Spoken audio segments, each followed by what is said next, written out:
What's going on, guys? This is Bobby Douglas, and welcome to another 2020 NBA Draft Prospect full game video breakdown. Today, we're going to be taking a look at Arkansas guard Isaiah Joe. And Isaiah Joe is seen as one of the better shooters in this draft class, and his range is pretty varied across various big boards and things like that. I've seen him in the late 20s, I've seen him in the high 40s, so there are just a wide range of outcomes for Isaiah Joe come draft night. So it'll be interesting to see where he lands. And yeah, I'm excited to get into this game with you guys. He's going to be number 1 in the white, and this game is against Kentucky from earlier this year. Didn't shoot the ball particularly well, but he still finished with 13 points, hit 3 threes. Arkansas lost to Kentucky, but still an okay overall scoring performance from Joe. So let's get right into this video. So again, he's going to be number 1 in the whites, and you will see him... let's see. So he is currently guarding. So he's on Ashton Hagans, and you can already see what Arkansas is trying to do to scheme against Ashton Hagans. You can see him just basically giving him that three-point shot. He's playing basically at the free throw line against Hagans. So that's an interesting tactic that Arkansas is using to start this game. But yeah, some more about Isaiah Joe just in terms of general information. So he was one of the only guys, I think, who initially decided to withdraw his name from the NBA draft. And then after reconsidering, he actually entered back into the NBA draft. So on August 1st, he announced that he was going to come back to Arkansas. And then on August 17th, about 2.5 weeks later, he said, you know what, I'm just going to stay in the NBA draft. Actually, I'm going to re-enter. And so that's what he ended up doing. Right there, we see him a little bit flat-footed defensively. But overall, I think Hagans missed the shot. But yeah, so it's a little bit of an interesting storyline. He probably had a better season in terms of his draft stock after his freshman year. And you can see him again right here. So they're going to give Ashton Hagans that 3, so that's obviously a game plan thing. So yeah, not really on Isaiah Joe right there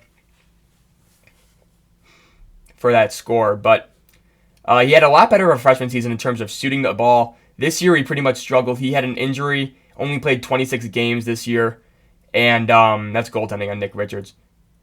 But only played 26 games this year, and he only shot 37% from the floor and only 34% from 3. But again, he is seen as one of the better shooters in this draft. I personally have a little bit more skepticism surrounding him just because he didn't really have that efficiency that you're really looking for. But alas, a lot of people really do like his overall shooting stroke. And again, there is a lot to like with him. I mean, he's a very long two-guard, can defend at a decent level, things like that. So there are things to like. You can see him on Nick Richards right now. Let's see if they try to target him. Good job just harassing him. Let's see what he does there. And again, nice job just staying firm, allowing the help to come in, and they ultimately force a turnover. And Joe's seen as a pretty smart defensive player. He's usually in the right spot off the ball. And so, yeah, defensively, and there's that three-point shooting that people think is going to translate extremely well.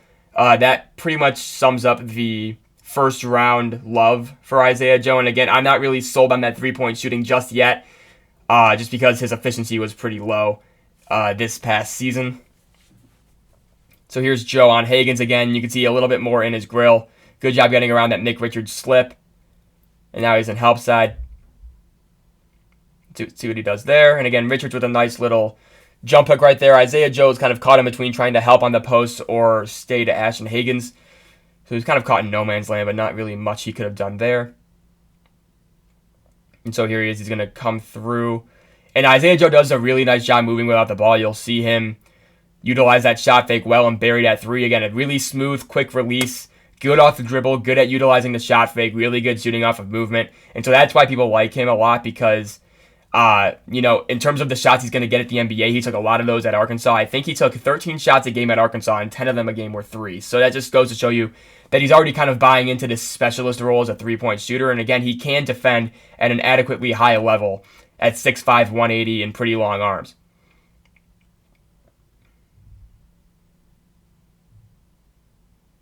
So right there, not much going on. This game is an absolute slugfest, by the way, too. Not a lot of scoring involved, but just something to keep in mind. And here's Isaiah Joe cutting to the corner. Not really doing much right now, but again, he's going to come off the screen. Good job by Kentucky switching that. And again, he does command a lot of just defensive attention because of that shooting ability. Let's see what he does here. He's going to knock that one down again. Again, that was pretty much from NBA range. Really easy stroke. And again, he only makes one more 3 for the rest of the game. But, the stroke is there.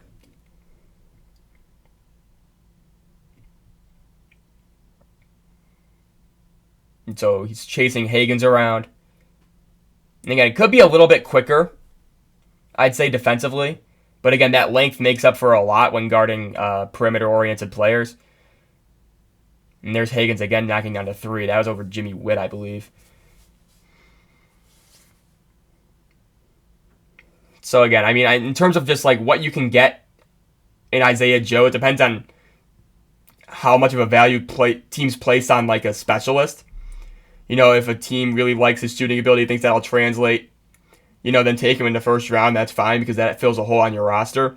But again, if you're kind of just going for best player available, I'm not really sure that he would be your guy in the first round. So right now I have him around 60th on my board. Again, I'm not super high on him just because that shooting wasn't really there consistently throughout the year. But you know, I think it definitely could be there. And so it'll be interesting to see how it develops. We got a little timeout right here, I believe, so I'll skip this. And I believe we're going to get into free throws. So, and here we go. So again, it is pretty hit and miss. And again, a lot of people, I'm the minority of this for Isaiah Joe. A lot of people really buy the jump shot. I'm just not really there. It kind of reminds me of, I might be dating myself here with the name drop, but Michael Mulder. So Michael Mulder actually played for Kentucky 3 or 4 years ago. And I've dubbed it Michael Mulder syndrome, where a guy is known to be a really, really good shooter in practice, but then the percentages don't really line up in games.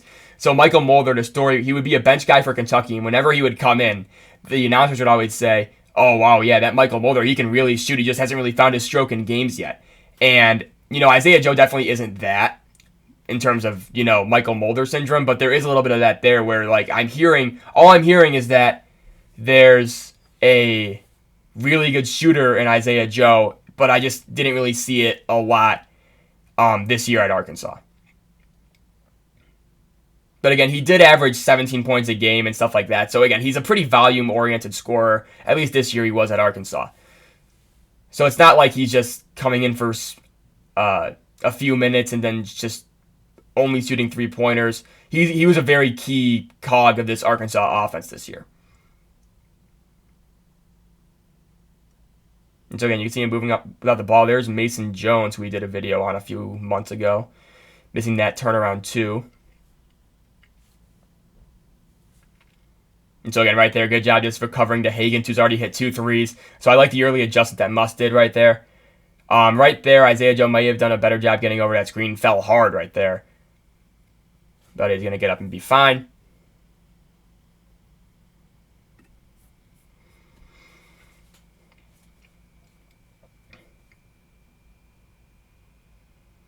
So again, here he's on the top of the key. Again, nice job moving without the ball. That seemed like a spacing issue. I think that's Jimmy Witt, number 33. But again, I think his stock is going to rise as we approach draft day, just because we see the importance of guys like Duncan Robinson and how they could just totally change an offense with the threat of that three-point shooting. And, you know, Isaiah Joe is definitely a lot more athletic. He's a better defender than Duncan Robinson, but I think that's a very similar comparison in terms of what they're going to bring at the NBA level. Just in terms of that shooting. And so here we go. He's being guarded by Emmanuel Quickly right now. And he's going to get a pin down, it looks like. Nothing really developed there. We're going to get free throws, though, here. So we will skip ahead.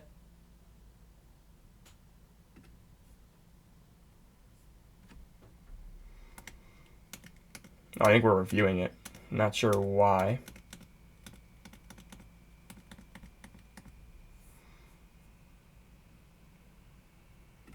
Skip these free throws. There we go. Not sure what the review was there, but... So again, you can see, I believe he's on Johnny Juzang right now. So again, that defensive versatility, I think, is present with Isaiah Joe. Again, only 6'5", but you can see he has very long arms. He's pretty rangy in terms of his athleticism. Not the quickest guy, but I think you can put him on threes and you wouldn't really have to blink, assuming he puts on more weight, because he is really skinny right now. But again, he has that overall, like that raw size that I think you would want in a guy who can guard twos and threes.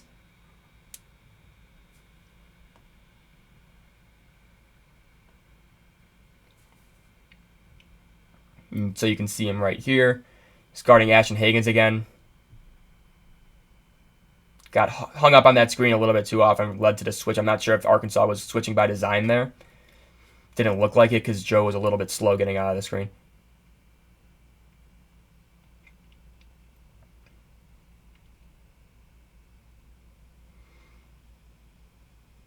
And now he's picking up Juzang again. He got lost on him the first time he was on him. Let's see what he does here. That time he did a better job getting around the pin down, excuse me.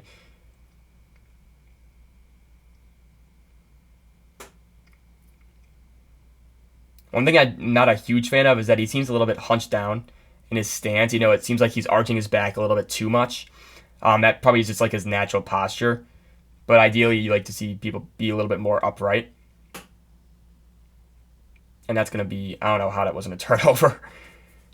But Mason Jones, again, the craft of Mason Jones on full display right there.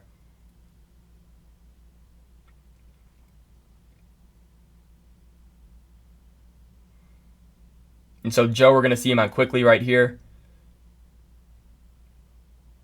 And again, I think he's a solid defender. I don't think he's going to wow you with anything he does. But I think he's a guy that you can plug in and not have to think twice about in terms of screwing up defensive coverages and things like that. You know? It's not very flashy on the defense. You know, doesn't really get a whole lot of steals. I think he averaged around 1 a game. But, yeah, it's just like one of those things. You know, he's not going to hurt you on that end, I don't think.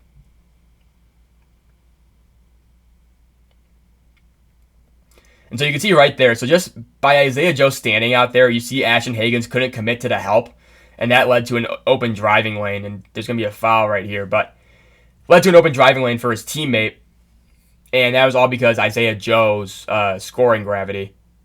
And so that's what you're kind of hoping to do in the NBA as well, is just kind of open up lanes for your teammates through just being a very capable shooter, a guy that defenses can't leave open.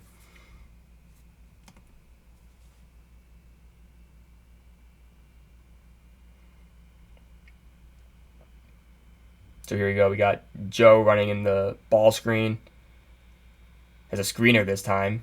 And again, he's not really featured a whole lot off the dribble, I think, as you guys have probably noticed by now. And, you know, that's the thing. You know, so a lot of times with the transition from college to the NBA, it's just a matter of just trying to find your role. And it's kind of hard because usually the roles in college don't line up to your roles in the NBA. And with Isaiah Joe, I think it's very similar. I just think at a lower volume, I would say. But I do think it's interesting that he was pretty much utilized as just a movement shooter and a guy who can get open and knock down threes. And that's probably what people are thinking about for his role in the NBA. So I think that's an interesting little trend that he has for him, that he doesn't really need to adjust to a whole different role. So it might be easier for him to just be a plug-and-play guy as a rookie, assuming he can get on a roster. Whether we got a kick ball.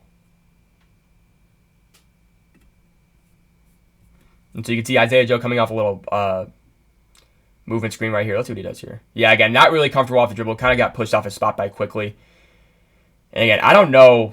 Quickly's supposed to be, yeah, never mind. I was about to say he doesn't look 6'5". He looks taller than 6'5", right? But Quickly's only 6'3", so. And there's Higgins. That should be a foul. Nothing there. Maxey. That's goaltending, yeah.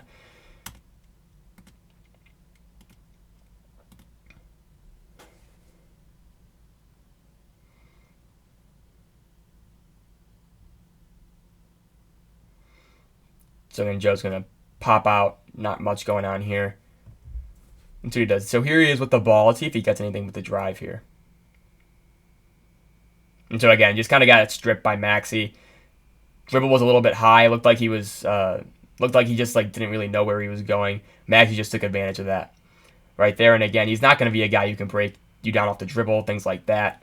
So, again, I do think his role in the NBA is pretty singular, and that, like, if he can't shoot, I don't really know what he brings, and that's why I'm a bit lower on him than most, because, he only shot 34% from three this year. Is this the guy that, like, is supposed to be this big time 3-point sniper? I don't know.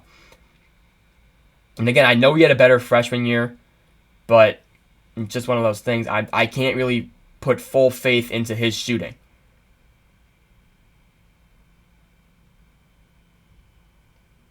And so Arkansas is on a 3-on-5, and somehow they get an open shot out of it. That was really bad transition defense from Kentucky. It was a 3. They had 5 guys back, and none of them took the corner shooter.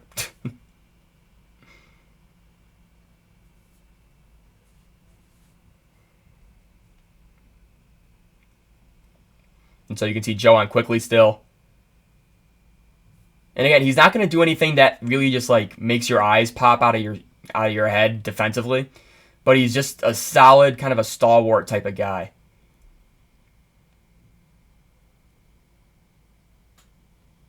But I don't think his defense is necessarily good enough to make up for a lack of three-point shooting and offensive production.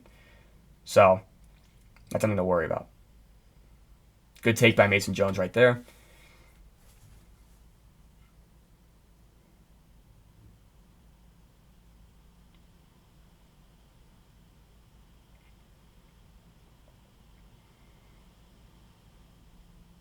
So again, he's still on quickly. So we've seen him on Higgins, we've seen him on quickly, we've seen him on Juzang. So again, that kind of highlights the defensive versatility that he does bring to the table, being that long type of 6'5" athlete.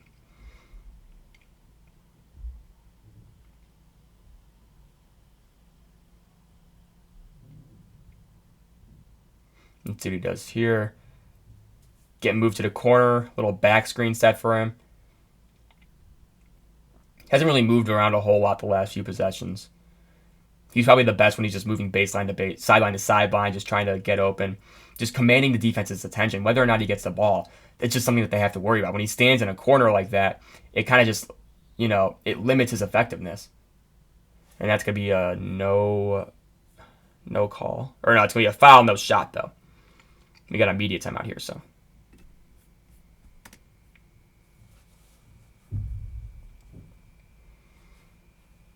So here's Joe on Juzang again. We saw this earlier in the first half.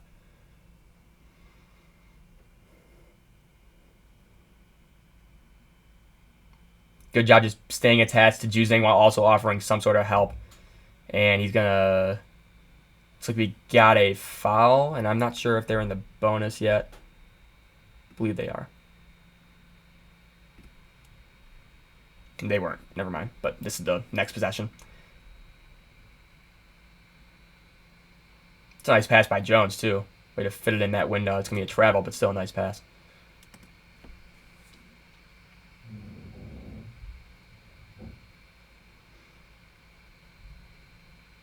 So right there, that just looked like a breakdown. It could have gone to either Joe or number 33, I think, on that tag. It was just a nice slip, but I think that was Nick Richards. But again, just like maybe have your head on a swivel a little bit, offer a little bit of resistance there. But again, the weak side tag principle there, it's kind of tough to really evaluate.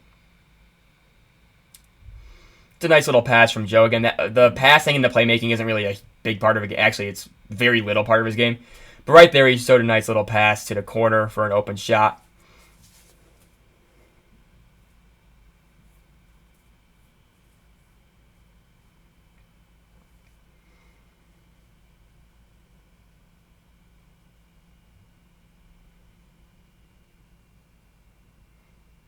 So here's Joe on quickly. He's good. See, I'd like to see him come off that pin down. I get you the switch on Richards right now. We got a foul right here. We got a few more minutes, and then I think Joe is out for a few minutes, and he's in for the remainder of the half.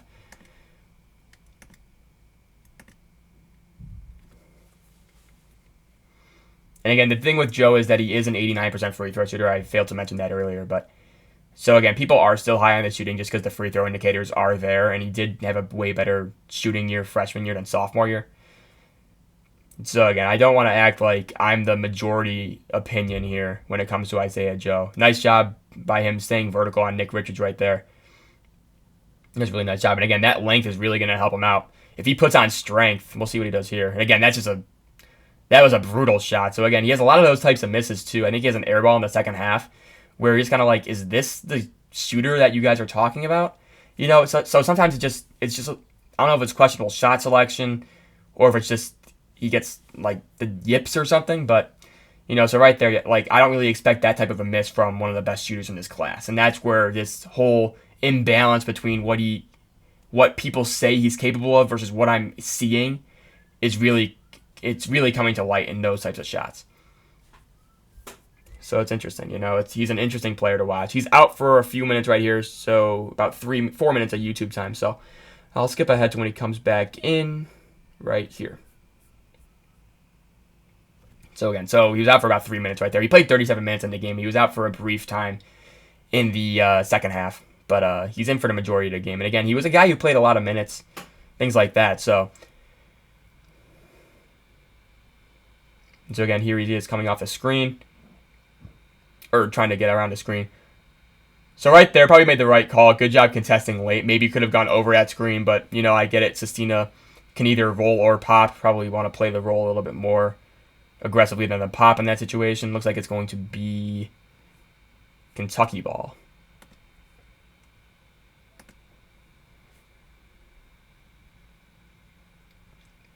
So we got the final minute 30 of this first half. So Joe's on quickly again. You've seen this matchup. Right there, good job just using his... right there, he kind of got beat. And so again, he did a nice job kind of cutting off that initial pass, but then once quickly moved and he had to kind of do two things at once, he kind of just totally got lost and ended up doing neither of the things well. But yeah, it's just one of those tough plays. But again, he's not going to wow you defensively. He's not going to make any stellar plays. It's just a matter of just he won't hurt you at that end. But yeah, so right there, it was just kind of a weird situation where he had to watch quickly on the pop out to the corner, and he also had to watch the potential roll. So yeah, he just kind of got turned around a little bit right there. And so again, you see him on, I believe that's Nate Sestina. And so listen, if Arkansas can go small, they can put him on a 4 like Sestina. And again, that length does really make up for a lot of deficiencies that he has in terms of quickness and strength, I would say. That's a really nice finish by Keon Brooks. Keon Brooks, I believe, is the only returning player on Kentucky's roster or something ridiculous. I think everybody else left for the draft. But he'll be fun to watch next year. Kentucky's going to be a very fun watch next year, by the way. They have B.J. Boston, who right now would be a top 3 prospect on my board in 2021. You have Terrence Clark, who's probably in the top 10. You got Devin Askew, who's another guy who's a point guard. So you got guys at Kentucky. But they'll be fun to watch. Arkansas, I don't know who they. I think they have Moses Moody coming in, who was a highly touted recruit, and so he might be a guy who slips into the first round. So I think he's the crown jewel of that class. And they probably have transfers. I feel like they're in the market for every single transfer, so I'm not really sure who exactly they have on that roster. But again, I trust that they'll be good. Right there, not much going on. Not really Isaiah's fault, I'd say. Just kind of a lapse defensively, communication on that pick and roll, but Isaiah had to stay attached to the corner shooter, so I don't blame him for that. We'll skip these throws. And so here we go. It looks like it's going to be Kentucky ball again.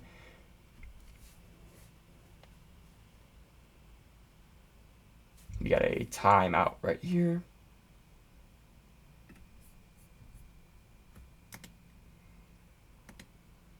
We got more free throws. Okay, here we go.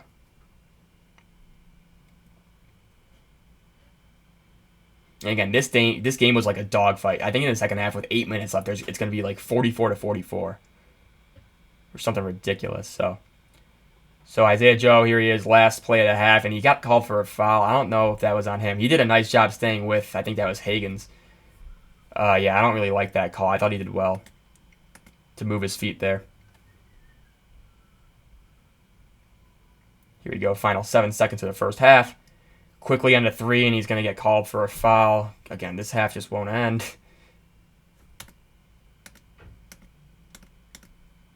And here we go. Final 5 seconds. Oh, that's a nice pass. And they can't really get anything off, but whatever. So again, pretty quiet first half, pretty quiet game for Isaiah Joe in general, but I'll pause it right here, and I'll get back to you guys with the second half. I hope you guys enjoyed this one, and if you did, make sure to like and subscribe. And yeah, thank you guys for watching, and we'll see you for the second half soon. Thanks.